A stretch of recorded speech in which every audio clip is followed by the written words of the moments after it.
bit like old days. We slightly jumped in there. Ladies and gentlemen, good morning.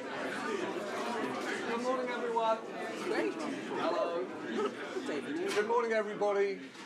My name's James Harding. I'm one of the editors, and on behalf of my co-founder, Katie Vanek-Smith, who's over there, and I welcome to Tortoise. If this is your first ThinkIn, a huge welcome. If you're a member who's come back, it's great to see you again.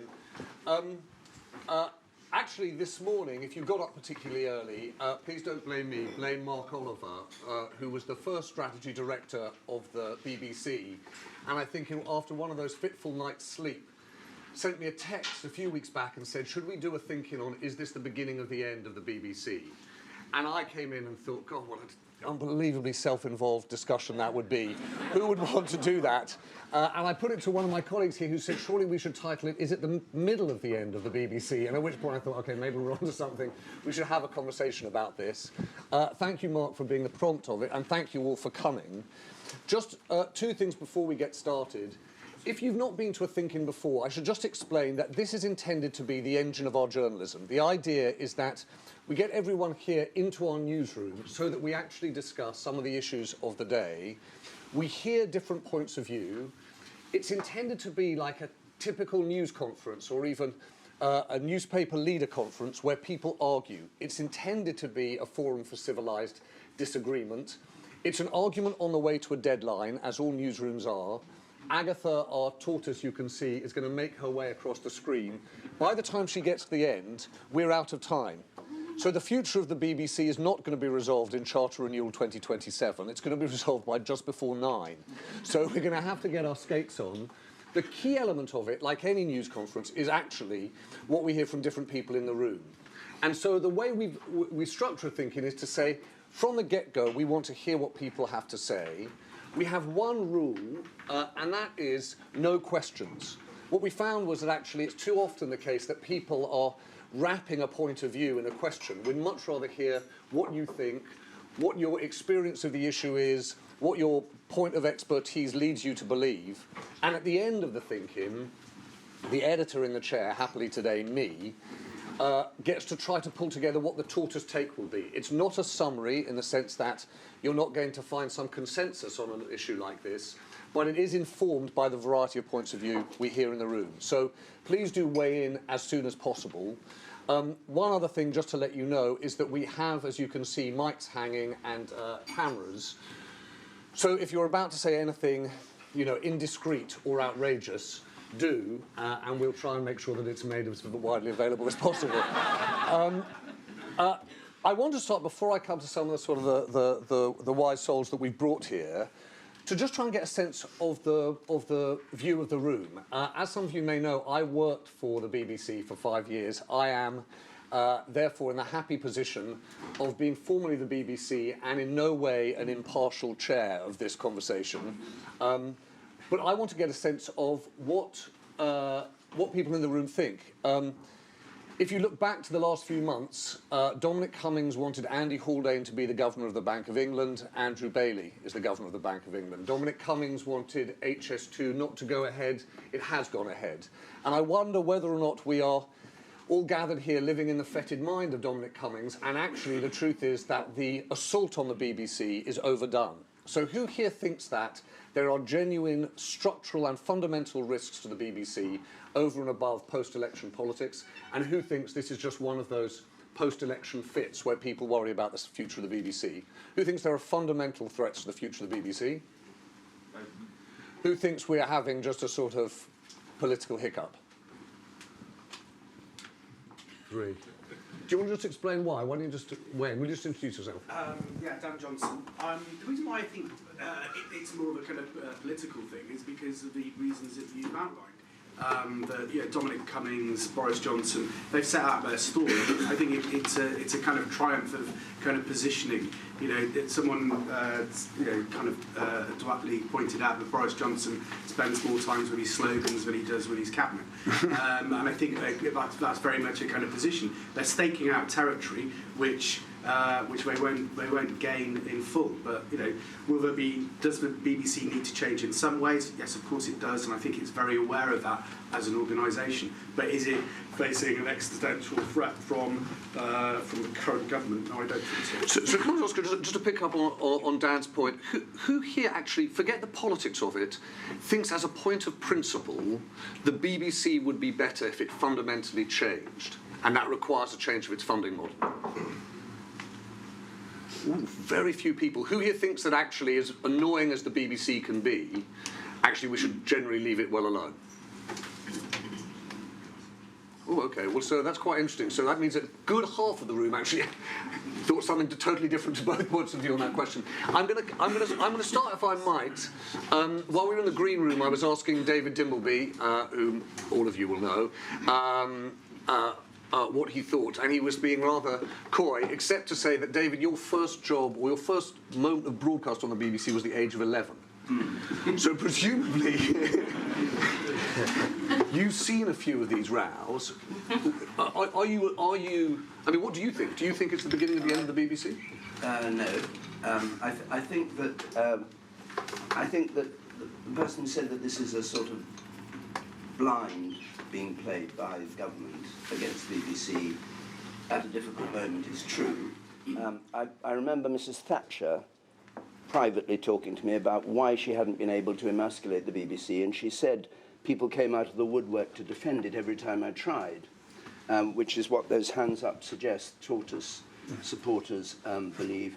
But I do think the BBC is in a very vulnerable position for two reasons, really. One is obviously the thing of Netflix and younger people not watching the BBC and all that on the one hand, and secondly, this slightly, I think, meretricious argument, and Ed may have a different view about the licence fee, which is that it should be decriminalised. If you look at this very carefully, people don't go to jail for not paying the licence fee. They go to jail for not obeying a court order to pay the licence fee, which is like not paying your child maintenance. People say, well, it could be like the gas bill or the electricity bill. The difficulty there is that the gas bill and the electricity can be cut off if you don't pay. You cannot cut off the BBC. So it's an almost insoluble problem to decriminalise the licence fee without a massive drop of revenue. And I think that's the difficulty. But using it, because it sounds so awful, you go to jail if you don't support the BBC, and I only watch Netflix. That it's a very sort of seductive argument. But don't you think, David, on decriminalisation, and we'll probably get into the weeds too quickly, but on decriminalisation, the BBC has got itself into one of those classic BBC cul-de-sacs where it's arguing something that is pretty indefensible, the idea that you could go to prison for not paying fines or not paying your licence fee, and therefore actually souring political opinion about the BBC itself. There's no evidence that, on the whole, people object to paying the licence fee. Remember, the licence fee was voluntary when it began, and people paid it willingly. In 1922, it was 10 shillings a year, and it was voluntary because they said you can put a licence fee on dogs because you can see them in the street, but you can't on a wireless set because it's in the attic. And people willingly paid, and they sent in things saying, I'm very happy to pay this. I think, on the whole, people are happy. But you wouldn't suggest moving to a voluntary system now? No. Amber. No. Amber. I do think the word criminalisation suggests that it's if you can get taken through the courts for not paying a parking fine. In the end, bailiffs come and take away your furniture, but the BBC one is a court order to pay, and I can't remember, a handful of people serve very brief jail sentences. Yeah, you are, however, putting the debt to the BBC. Sorry, ladies, Amber Rudd, people know too, former Home Secretary. Yeah. At a more criminal level, effectively, than your council tax. And I do think that the sound of a sound of a debt to an institution like the BBC, rather than your council tax or your water bill or your electricity being somehow a higher obligation and it has a criminal status, does offend people. And I think that I do think, just on the bigger question, if I may, James, is that I think that the BBC has got to change its funding model. And there's no point just putting up your hand and saying the funding model's got to stay the same because we're frightened or we're worried about the fact that this government is going after institutions. All that is true. But the fact is, we do live in a different world. We've all read the arguments. We know about the different sources of funding. We know that the BBC set up BBC Studios, which has been raising money. There are different ways of raising money. And either the BBC can go out and say, we are a fantastic organisation. We have so much to offer this country. And we are going to respond to the need to change our funding model. These are the things we're going to do. We're going to end up with the same amount of money or more money. We're going to look at what Michael Patillo said to great popular acclaim last Thursday on Question Time. We're going to look about, see if we can raise money from European or wider subscribers as well. There's all sorts of other things we can move around this table in order to make the BBC more successful as raising money, except from just a licence fee. And there are two things that are true. One is that the public love the BBC, and generally all the focus groups show that. And I am absolutely committed to making it clear that the BBC is essential to our free speech, etc. But the second thing that is true is that the public are generally unclear about why we have to carry on with a form of supporting it, the licence fee, which generally feels unnecessary and could be replaced with a much more agile system. Okay, and Amber, can we just... We dived into the second huge question, which is unpicking the licence fee. For those of us who worked at the BBC, who come in often, I think, I only worked there for 5 years, but I came in there wondering too about the model. One of the things that is incredibly powerful about the licence fee is everyone pays for it, so the BBC is required to deliver for everyone. That old Reithian idea of the best of everything for everyone. If you do move to a model where actually it's only partially funded by the licence fee, how do you then explain to those people who are paying a licence fee that, yes, there are different parts of the BBC that will accept advertising, or there are different parts of the BBC that will commercially exploit what your licence fee is funded? And what about the idea that there are then certain services which some people get and some people don't? And you've unpicked that most valuable quality that the BBC has, that idea of universality. What happens when you choose it if you feel so strongly about it, then BBC has to go out and make that case. But at the moment, it's not making that case. I have 2 children in my 20s. I don't want the police going round to their homes, but I doubt very much that they pay a licence fee. There is a sort of generation issue. Can I just ask what just... they will say to me... if the police are interested, where do they live? They will say when challenged that they don't watch the BBC and that it's not connected. And that it's not, it is legitimate, it's not connected, etc., etc. But still, there is a generation issue, and it's easy for people of, if I may say, David and mine age, that it's not less, it's a tricky one to try and sell on to the next generation. They expect a different model. They still want it, but we've got to find a different way of engaging them. Ed Vaizey, when I worked at the BBC, you were working in the DCMS, you were Culture Minister, you worked on the last white paper and the last settlement for the BBC. Presumably you looked, Ed, at all these issues, decriminalisation, changing the funding model. With a little bit of hindsight, what do you think now? Well, we did. I mean, it was a sort of.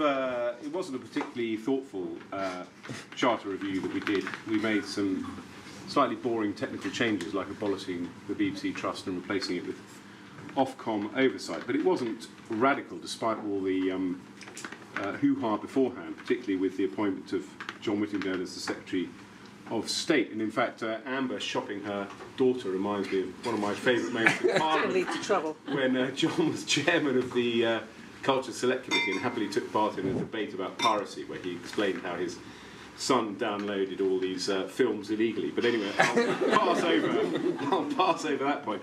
I think that just to take you inside the mind of a Tory and what Tories think about the BBC, I mean, I'm generally viewed as a relatively benign politician and a supporter of the BBC, but I've had my run-ins with the BBC. When I first became an MP, for example, I campaigned against the BBC providing free education software to schools, because I had a lot of publishers in and around my constituency saying, you know, the BBC is killing our business. How can we compete if we're selling stuff to schools and the BBC is giving it away for free? So you couldn't get anything more controversial than a politician saying, stop giving free stuff to kids. But I did, and we won. The BBC Trust said it was the wrong thing to do. And then, as a young and naive politician, I had a drink with a Sunday Times journalist and riffed and mused about, you know, why does the BBC have Radio 1? Surely the commercial sector can provide something like Radio 1. And that duly appeared on the front cover of the Sunday Times, the Tories plan to privatise Radio 1, which shows that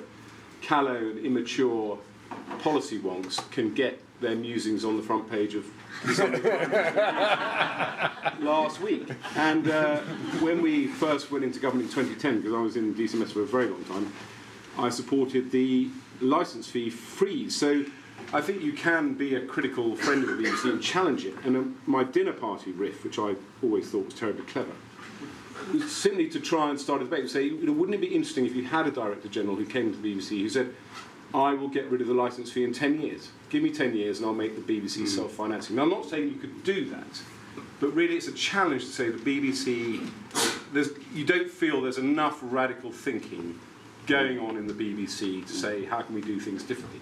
And you have put your finger on it when you debated with Amber about universality, because that is the bind that the BBC is in. On the one hand, because everyone pays the licence fee, the BBC should provide everything for everyone, which means it has an almost limitless brief. But as a Tory, I make no apology for saying that I think the BBC has to be very cautious about where it goes. I'm an admirer of companies like Global Radio, the owner of LBC in Capital. They make their way in the world, they're commercial, they're successful.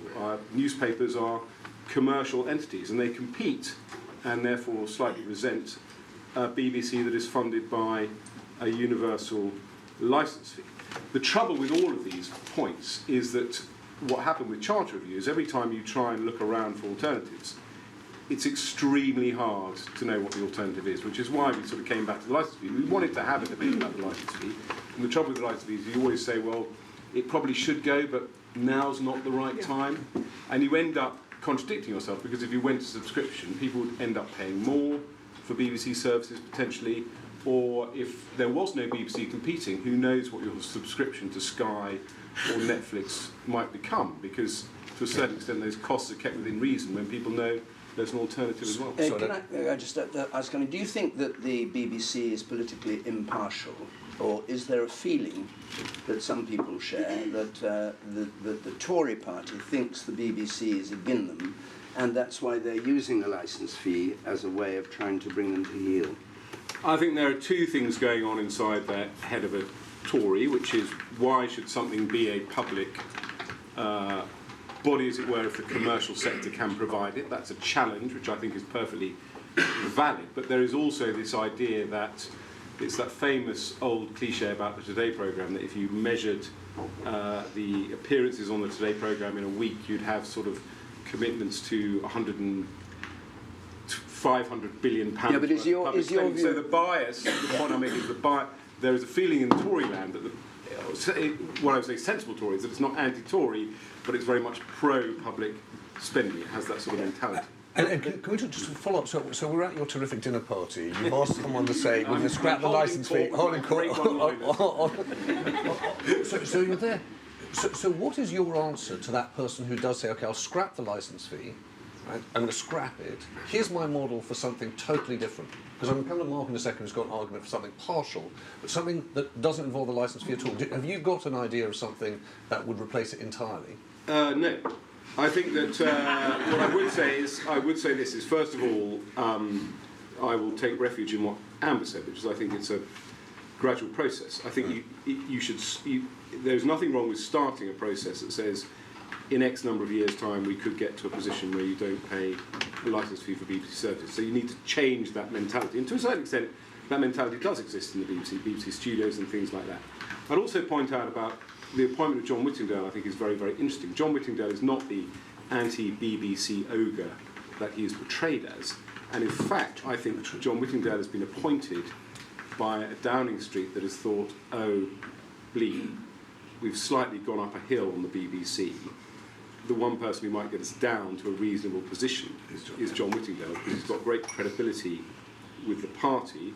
He's not a cheerleader for the BBC, but nor is he idiotic and wanting just to throw the baby out with the bathwater. Mm-hmm. Mark, so you've worried about this problem for whatever it is, 20 odd years. Mm-hmm. You wrote a piece in the Telegraph last week that said actually the next leadership of the BBC, Director General and Chairman, should be thinking about something that's a halfway house to what Ed's talking about, that you should get to 2030 and commit to half the funding coming from the licence fee and other exploiting the assets, opportunities of the BBC. Yep. So how would that work, and why is that a good idea? Well, it's the art of the possible, Yeah. and that's always the place to start. I don't think it's the end of the BBC as an institution. I actually think it's got a great future, but it is the end of the BBC as an institution, almost entirely funded by the licence fee. And I think that's good for the UK, and it's good for the people who work for the BBC, who are sick and tired of 20 years of retrenchment, and it's good for viewers and listeners in the end.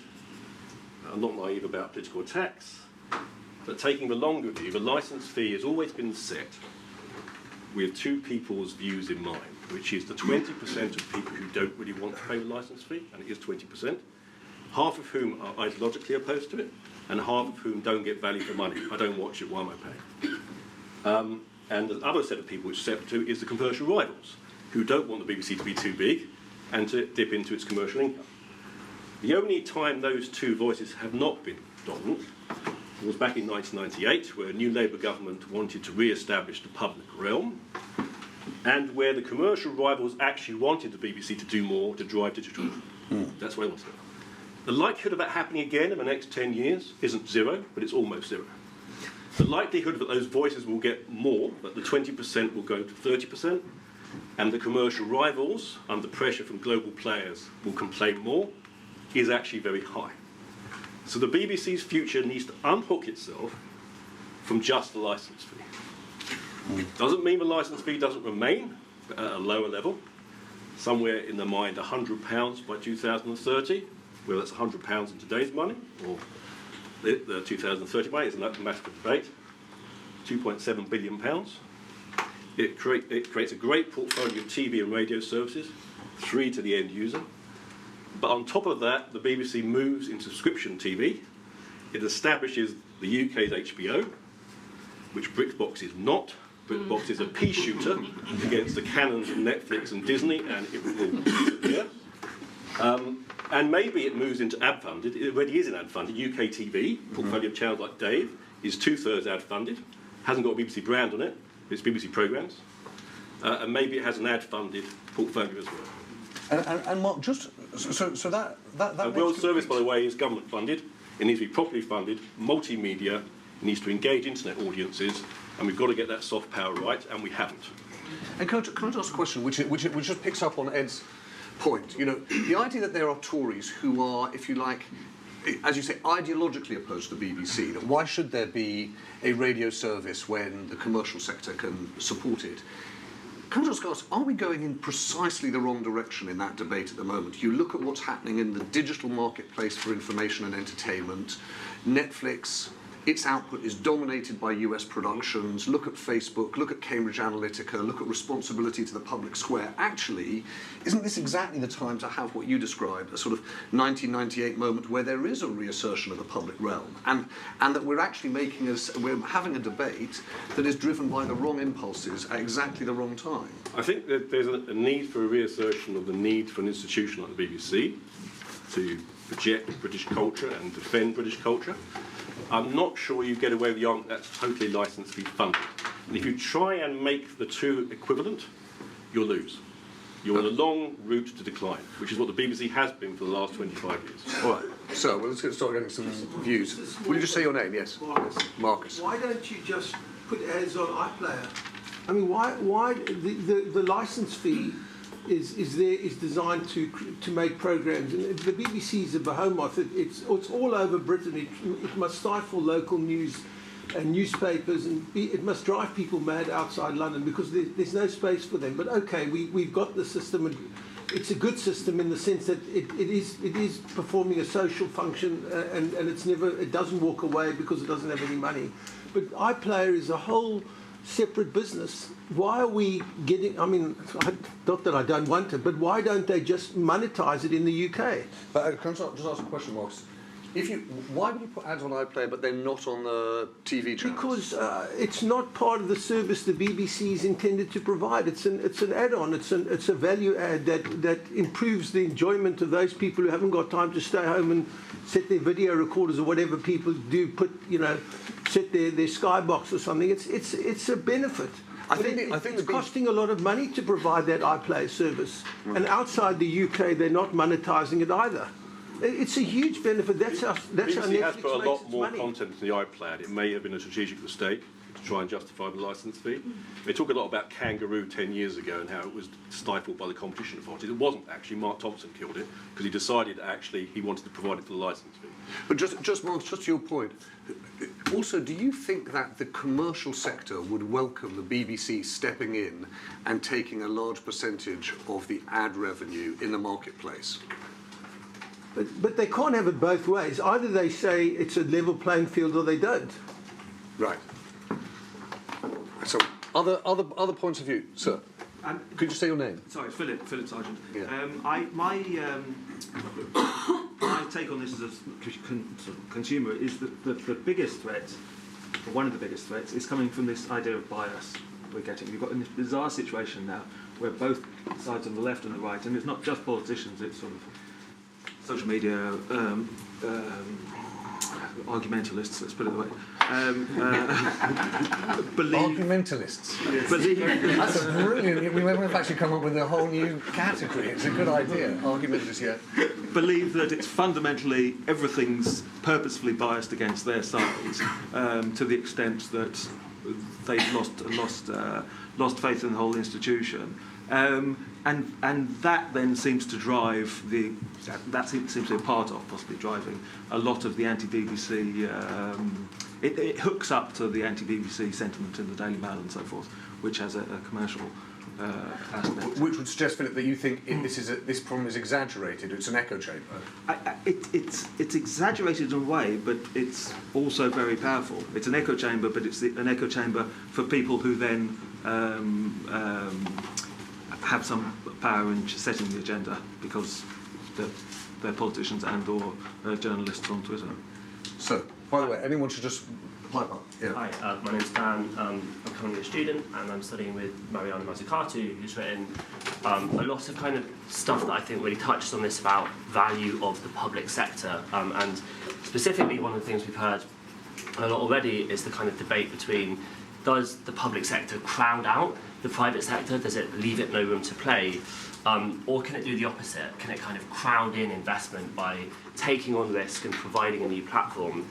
And I think the BBC hasn't done a good enough job, maybe, of making the argument that it's been able to do that it's been able to make kinds of content, new kinds of show, new investments in digital, that then provide market opportunities for other players that wouldn't have been there already. And I think, kind of taking that framework, the debate becomes maybe less, is it the licence fee, but is it privately or publicly funded? You can have different funding models that are still publicly funded, or you want to make it just more of a commercial rival and you want to move more to a private funding model. Okay, yeah, I can see that. I mean, I think other views. So, there's a gentleman at the back, and I'll come to you, sir. Yes. Hi, I'm Vince, and I work. Vince, will you just speak up? Because I work in the advertising industry, so on that advertising point, I'm struggling to understand the justification for sort of, if we're talking about trying to engage this sort of side of the decade, trying to find another source of income. Advertising is like a no-brainer. It doesn't have to be like every day, hours worth of adverts going on BBC channels. It can be 30 seconds a day. These things, while they impact people's like enjoyment of viewing and things like that, are also just 30 seconds, right? And that's the difference between making a certain amount of money a day, and then you do that over the year, and then you do that on every channel, and obviously that's a massive source of income. So I don't really understand why that route hasn't been taken yet. On the advertising, so you would say, okay, we're going to give over a certain amount of time, whether it's on TV, radio, online, the whole. Yeah, well, if you're going to say, you know, let's look at a plan in the next 10 years, it can be eased in a very small way, like one advert a week. It can be eased in, but it goes without saying that that's a massive source of potential income.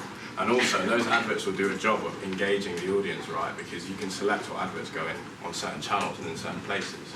So if you're talking about making sure people in maybe my generation are still, you know, thinking to watch BBC programmes and listen to BBC podcasts and things like that, you can put adverts in there that are relevant to them. It does its own job. Select that.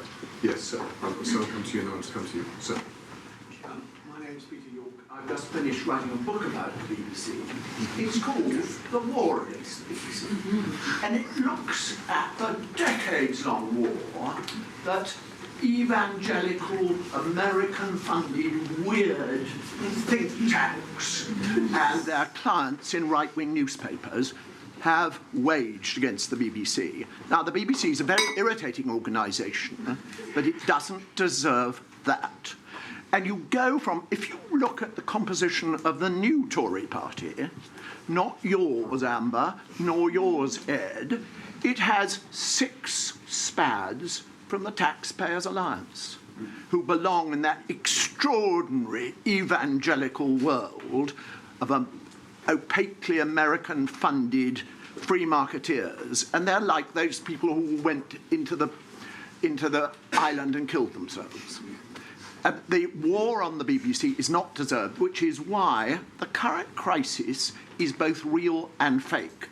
There's a crisis because it's a crisis of political will in terms of the licence fee and its sustainability. It'll last a few more years, and it deserves to be thought about clearly by sensible people who don't fund weird YouTube channels saying the BBC goons are at your door. Where does that all come from? So can I just pick up that, Peter, and just to ask you, Amber, a question which is related. One of the things that is extremely striking about our accommodation with the BBC, and I've often wondered what it must look like from a politician's point of view, is that the country's most important news organisation has in effect its budget set by the people they report on, the politicians.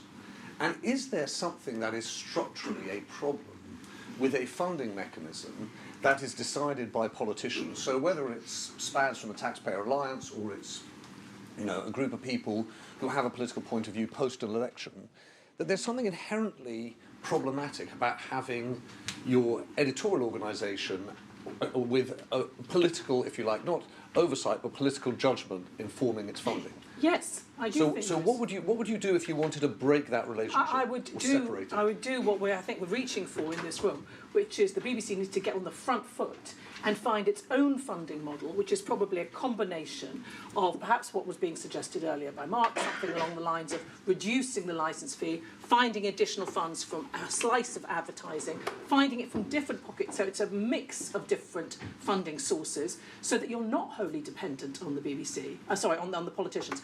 And the other point, just to build on what Peter said, which I think is absolutely right, is that as we all know in this room, we live in a world where politicians prefer to put their own interviews out, prefer to have, shall we say, direct interviews with chosen members of the public, not the long-form interview, which will go on Question Time, which I can tell you is pretty exhausting.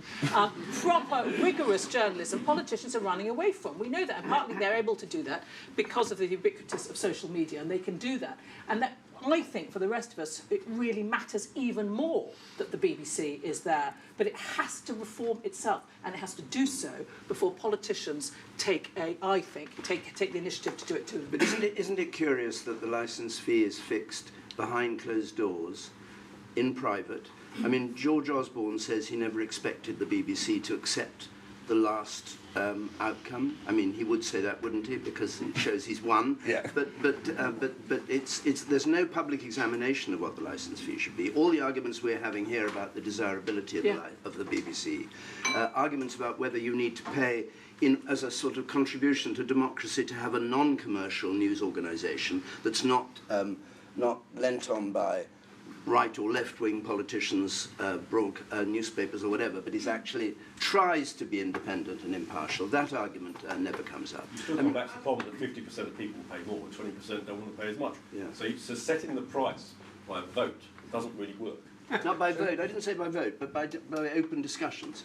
Hi, I'm Elizabeth Milford from Theos, and I wonder if there's a parallel. Did you say Elizabeth? Yeah. Elizabeth, yeah. I wonder if there's a parallel here with physical space, because one of the things the BBC's done is narrate our common life to us. It has held public space, and we're seeing, in communities across the country a physical public space, green spaces, community halls, youth clubs, pubs, closing at a rate of knots. And what our research shows is that massively impacts community resilience, community cohesion. And I think we need to look at funding models, but the concept of some publicly funded media organisation that holds our common life and says markets are good, but markets need limits, and markets are not good at creating space for reflection on what kind of common life we want. And I think that's a really fundamental but quite philosophical argument for why the funding model needs to retain a sense of common ownership, not commercial membership, which, as we know, it can be excluding and exclusive in all kinds of ways. And Elizabeth, just to pick up on that, Ed made the point about global radio, LBC and Capital. It was quite striking that radio stations he referred to obviously were in London. Are there examples that when you've done that research that you can see where there are community spaces that have some funding model that is different, that is not just publicly funded?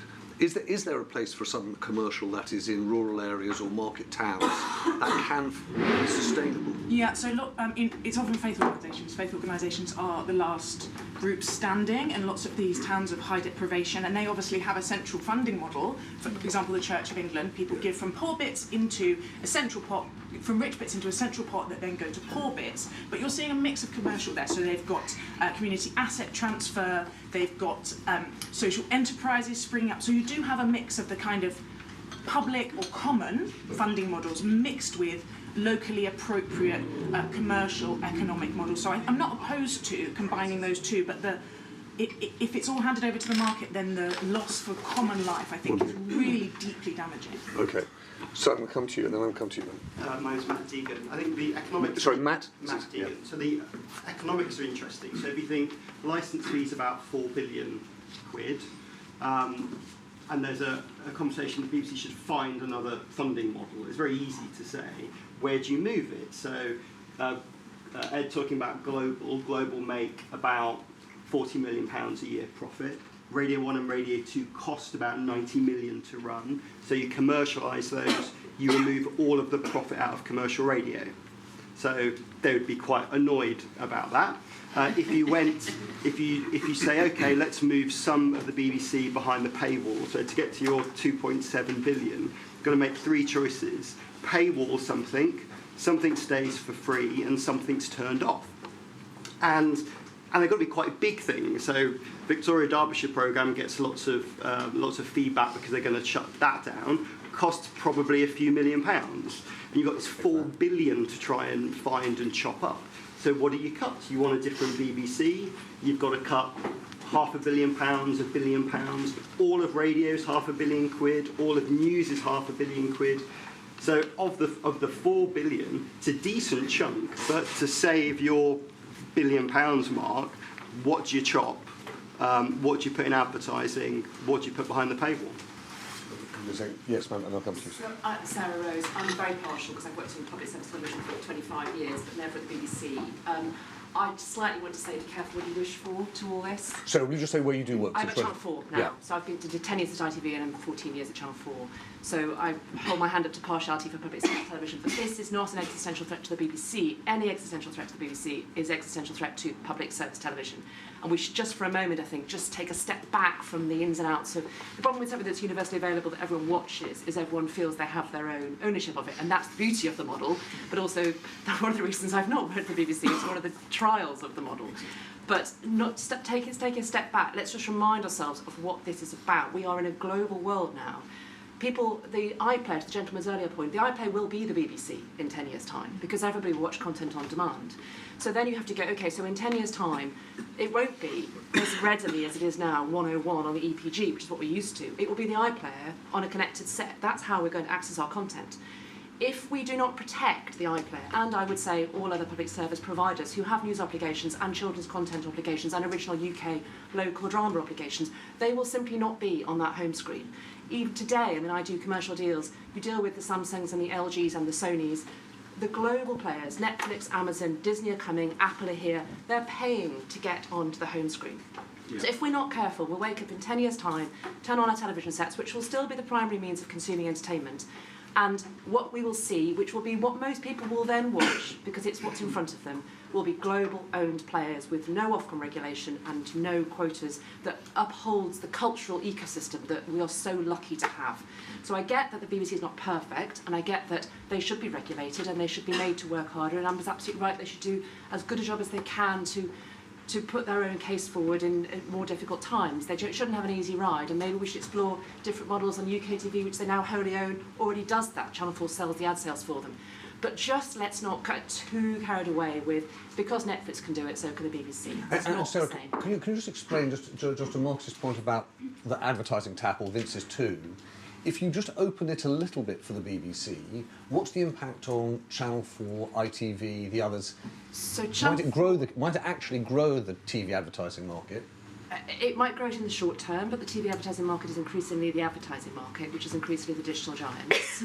The TV advertising market in the UK, Mark may correct me, but it's about 4 billion in total, so it's the same as the licence fee. The likelihood of that doubling to sustain BBC with the funds that it has required, or let's say it can take slightly less, but it still needs to be 3 billion, requires it to be incredibly competitive against the global giants who are incrementally increasing at a rate of 20% growth per year, and where we are in the realms of it's not regulated and it's not as brand safe and it's not as premium, and the Cambridge Analytica, just be careful what you wish for. Okay. BBC is currently taking £150 million out of the advertising market for UK TV, sold by Channel 4. Yeah. Yes. So the gentleman next to you. So I'm John Williams. It's interesting to me that this conversation... John, will you just explain where you work? So yeah. I now work at RTE in Ireland. I was at the BBC. I was at ABC in the United States. It's interesting to me this conversation takes place in a very narrow range, and nobody really looks at the future funding of the BBC in the context of what's happening elsewhere in Europe, or indeed in the United States. And it's not unusual in Europe for licence fees to be replaced by universal media charges. And it's, again, this conversation takes place in a bit of a vacuum in terms of what's going on more generally in terms of journalism. And there is absolutely no reason why, Sky, Virgin Media are all making money out of distributing BBC programmes. In the United States, a lot of money goes back into public media in terms of retransmission fees.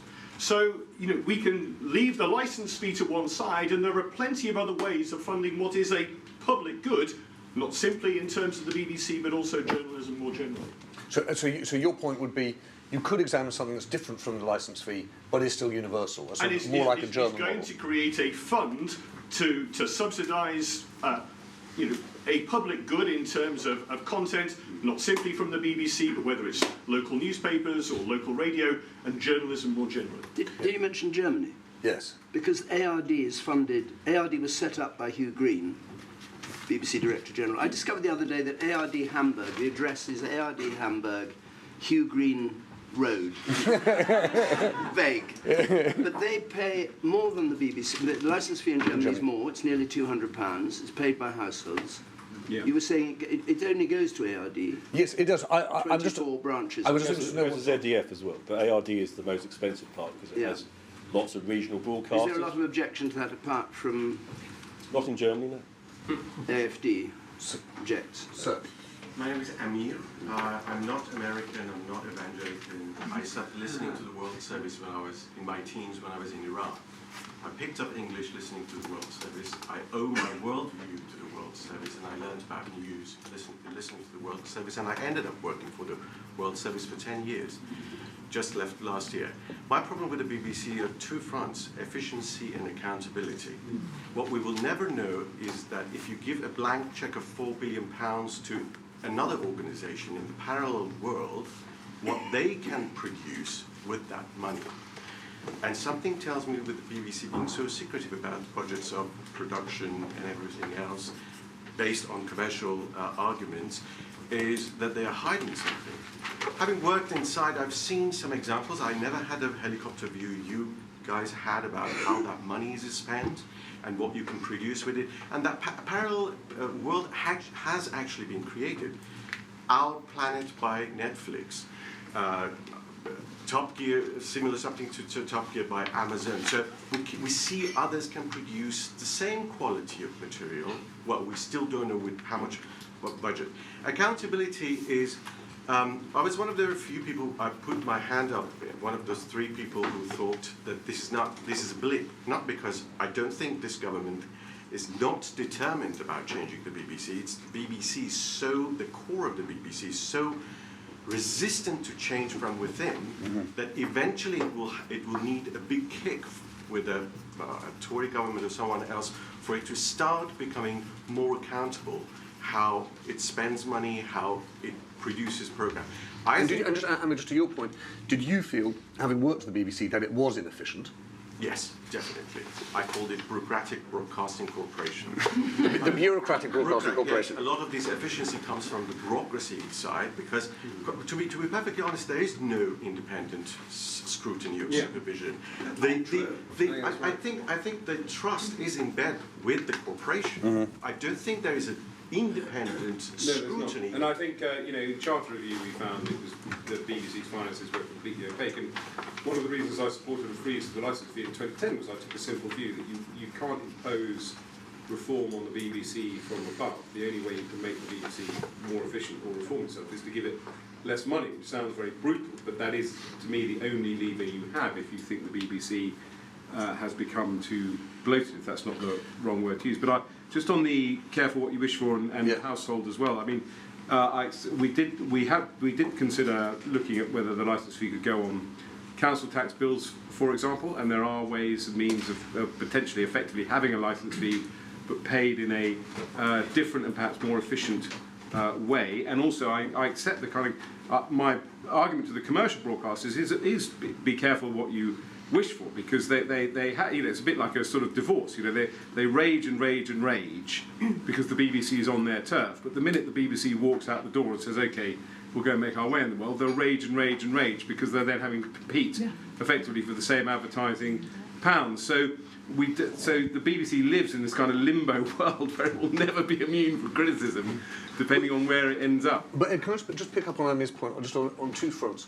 On the efficiency and transparency point, I worked, at the FT and then the Times before I went to the BBC, and I often find myself thinking, God, if you think that you've got an opacity problem in the publicly funded BBC, you should try a commercial organisation in the media. What I don't know is whether or not when you compared sort of public scrutiny of BBC funding and spending and its efficiency with other public sector or publicly funded organisations, whether you felt the BBC was more inscrutable, if you like, or whether or not it's just a sort of particular frustration that exists because the BBC lives in the public square.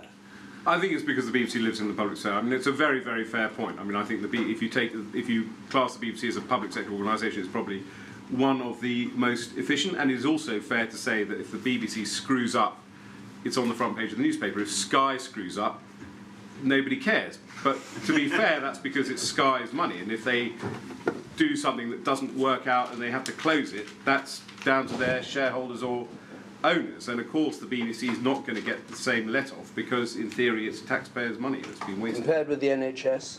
I suspect it's a lot more efficient than the NHS. There's a gentleman over there. Sir, I'm looking at you. Sorry. Yes. Hello, James. Sean Dilly, I'm a reporter with Panorama. I actually genuinely am impartial on the issue. I'm not going to ask a question because I like the concept. I'm impartial on the issue of the licence fee because I think it's an important discussion to have. I'm going to suggest that knee-jerk reactions and political briefings are a very bad way to legislate and change. And the backup I'm going to give to that. I'm blind. I came in via the Extending News scheme because media generally is very unrepresentative. James, you announced I think £1.1 million funding when you were Director of News to address part of that. I'm an ex-Sky News reporter. I've worked lots of other places. 3 years out of the last 20 I've been at the BBC. So firstly, in being proud of what the BBC does on representation, it also needs to do better, and I'm involved in that work stream. And I'm just going to say to you all guys, where is the impetus for being reflective of the audiences we exist to serve without that universality? And in conclusion, we need to be extremely careful. Amber, I know you were personally very abused over the various things that were in the news around Windrush, many would believe unjustifiably. In 20 years of being a journalist, I've never known more hatred in this age of rage, people pointing out whether my eyes are wobbling about on TV or whatever. So by all means have the discussion, but do it in a moderate way like this, not by way of political briefings, because it is wrong. Yeah, sure, thank you very much. So there's a gentleman at the front, and then I'm afraid the lights have gone up. Yeah. Archie Wood. I don't have any links to the BBC. So what's your name? Archie. Archie. I think this is less of a sort of long-term strategic view on public funding, but one thing that I find quite staggering is that BBC have the concept of a BBC ID that people use to log into the iPlayer services, but they don't connect that with the license fee payments. So Netflix obviously have the ability to deny your service if you have not paid for your Netflix fee.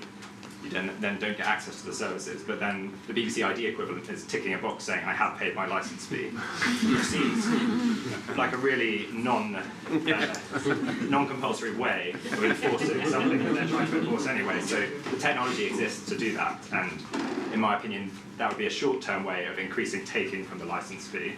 But then I guess doesn't solve some of the long strategic issues about whether that is the right way of funding the BBC. Right, I'm going to ask, because I'm afraid we're out of time, I'm going to ask, there's going to be a new Director General, it will probably be next year, a new Chairman as well, so new leadership of the BBC. Assume they are going to come in and have a conversation with Oliver Dowden, Rishi Sunak, Boris Johnson, and potentially some of their advisors. What would be the strategy that you would advise that new leadership to take? I'm going to go from Ed, you on the left, to Mark, you on the right. Ed, you start, and then David on the I right. think be radical. Try and be more radical than the government in terms of proposing ideas that could help the BBC become more financially sustainable. For the first time, put the government on the back foot by proposing radical change and see if the government is up for it, or whether they're actually, what I suspect is they are enjoying the punch up a bit but are more than content with the status quo. Oh, interesting. Okay. David? I would, first of all, a caveat. The government has already said that if they don't like the Director General who's chosen by this chairman, they'll change the chairman and he'll sack the Director General that this chairman has chosen, which is a great start. But if I were Director General... So, instead of interest, David, would you wait until there was a new chairman before you appointed a DG? No, I don't now. I think Hall was right to go and just give a bit of a breathing space for Clementi to choose somebody. It's David Clementi's birthday today, by the way. Happy birthday. I would... I think that a moment which some of us will celebrate quietly at home this evening, but, you know, if you want to join him. if I were Director General of the BBC, I would want to demonstrate a real, powerful, radical approach to what the BBC is doing. I wouldn't want to go in consoling the BBC that everything's going to be all right, because everything is not all right. There's a lot that's wrong with the BBC. There's a lot of overblown, they were saying about overblown spending, duplication of resources. It never gets handled. W1AA was absolutely right. There are a lot of people talking about I'm head of ideas, I'm head of originality, I'm head of, you know, and there's a lot of garbage goes on in the BBC, as you discovered, because you only stayed there 5 years. And then 5 years by your count. So that's what I would go for, and I would go for a chairman who can genuinely make the point that you were making about the role of the BBC in a democratic society, in a plural society, and that if you lose that in favour of Sky and whatever it is, good as they are, you're losing something very important, and that would be the chairman's role. The BBC, the Director General's role would be to go in there with a hatchet and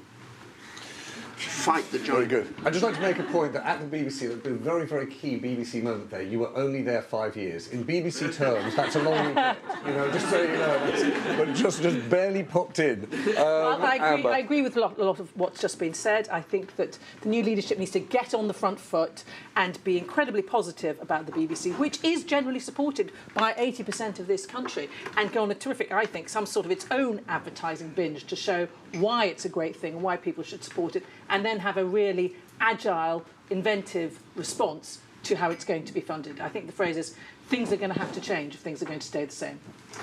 What? Short conversation. Prime Minister, it's time for the BBC to make its own weather, so get out the way.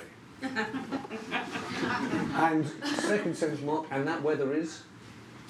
Determine its own future, which means it has to unhook itself partially from the licence fee. Okay, unhook partially from the licence fee. All right. Ladies and gentlemen, thank you very much. At the end of the ThinkIn, my job as editor is to try to come up with what at least is the tortoise view. As you can imagine, you can't come up with all of them. And I think in this conversation, if we do step back and say, all right, how do you thread an argument through this? Actually, there are two clear and fundamentally different choices, and you can't have both. There is one that, if you like, embraces the fundamental argument that Mark was making, which is you've got probably a rising discontent with the licence fee, and you don't have either public or sort of political or commercial support for it. There is going to be continued pressure through the decade. There's a point that Ed and Dave made too, which was actually look at the changing commercial marketplace. That again is going to put pressure on it. And there are clearly opportunities. There is, Sari pointed out and Mark pointed out what UK TV is doing. Marcus and Vince pointed out the opportunities in the advertising market. And so there is a route that says you answer Ed's sort of dinner party question by going out as the BBC and essentially taking the politicians out of the game. You say, look, we are going to set our own terms. We will, let's say, freeze the licence fee for the 2020s, and we will find the additional income by exploiting commercial opportunities. And if you did that, the advantage you would have would you would depoliticise the arguments you had with the BBC because you would have taken the decision. Right? That's the one route. The other route is, if you like, Sarah's point, which is to be careful what you wish for, which is you're stepping into a commercial marketplace that you fundamentally don't understand and is changing very rapidly. You're up against huge commercial competitors, the Netflix and Skys of this world, without the marketing budgets or experience to compete. And you don't know exactly how you're going to be able to deliver a subscription service because you're currently distributed through Freeview or through iPlayer, and actually you don't have the technical ability to do those things. So you could find yourself promising a radical change, then not being able to deliver it, and sitting through a decade, not just of retrenchment, but rapid and significant downsizing of the BBC. So I think that you've got to be really clear that that's the choice you're making. On decriminalisation, I take the argument between you and David and Ed. I think it's actually, if you like, a sideshow, which is more of the sort of political spasm that Dan mentioned at the beginning. I think you do have to make a choice. And it seems to me that the dangerous thing to do would be to make a radical announcement, if you like, more along Mark's line at the top, without having worked out what the answer is to that question below it. So personally, my instinct, like all sort of Yogi Berra types, I see a fork in the road and I take it. My instinct would be that you actually make sure that for the next 5 years you're making the case for the BBC. You're continuing to make clear what the value is of the BBC, particularly to your point, Elizabeth, about things like public places, but that you're much more radically experimental, that you're much more willing to make investments that can have commercial returns to them, so that by the time you get to 2027, you're able to do something about it, rather than just sort of depend on the good graces of the government and its fads of the time. Which job are you running for? I am. Oh, by the way, just so you know, I had this problem on the radio the other day, and I would like to apologise for my pauses. My colleagues at the BBC, at the Tortoise said, you paused quite a long time. Just so you know, that's not for me. Thank you very much. Ladies and gents, thank you very much indeed, and please thank Ed and David.